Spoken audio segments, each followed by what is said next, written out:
brought to you by Palvi Agrico. आता शेतीसाठी जे काही लागणार ते घरपोच मिळणार, तेही मोबाईलच्या एका क्लिकवर. कृषी मंत्री कुठे आहेत? इथं दुग्ध, मत्स्य आणि आपले पशुसंवर्धन मंत्री कुठे आहेत? त्यांचा पत्ता नाही. इथं महसूल मंत्री कुठे आहेत? तुम्ही एक तर मंत्र्याला समज दिली पाहिजे अध्यक्ष महोदय. ही गरज आहे आता अध्यक्ष महोदय. ही हजार हात नसते तर मग काय करायचं अध्यक्ष महाराज? कृषी मंत्री कुठे आहेत? इथं दुग्ध, मत्स्य आणि आपले पशुसंवर्धन मंत्री कुठे आहेत? त्यांचा पत्ता नाही. इथं महसूल मंत्री कुठे आहेत? महसूल मंत्र्यांचा पत्ता नाही.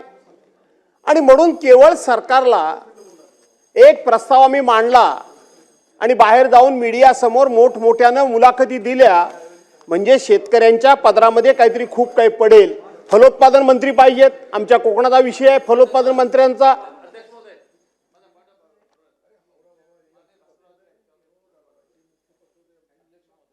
ही गोष्ट खरी आहे अध्यक्ष महाराज.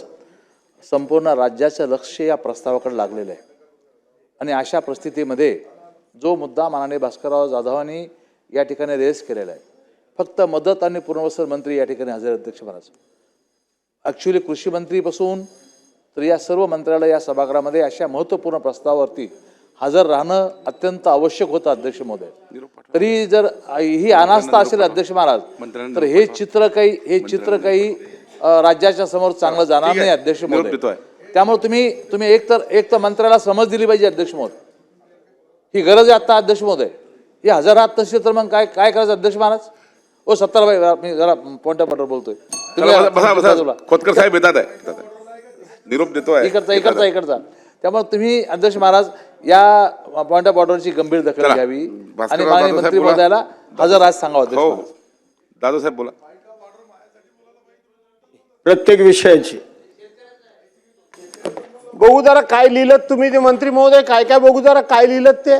नोंद घेताय तुम्ही म्हणता ते बघू जरा. कागद जरा पाठवा बघू. कोण लिहितंय? अहो लॉबीमध्ये एक सुद्धा सेक्रेटरी नाही.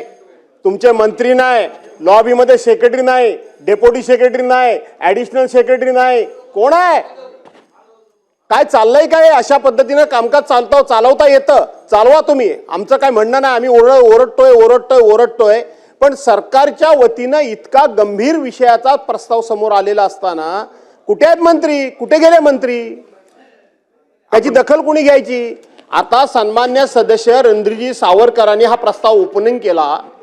त्यांनी सुद्धा सरकारी पक्षाच्या वतीनं बोलत असताना ते फार मर्यादेच्या पलीकडे जाऊन बोलू शकत नाही. परंतु प्रशासनाची मानसिकता काय ही त्यांच्या बोलण्यातून सातत्याने या ठिकाणी दिसून येत होती की कशा पद्धतीनं लोकांच्याकडे बघण्याचा दृष्टिकोन प्रशासनाचा नकारात्मक आहे ते सांगत होते.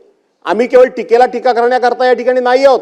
म्हणून मी म्हटलं की कुठे आहे पशुसंवर्धन मंत्री, दुग्ध विकास मंत्री, मत्स्य मंत्री, महसूल मंत्री, कृषी मंत्री? कुठे आहेत सगळे मंडळी?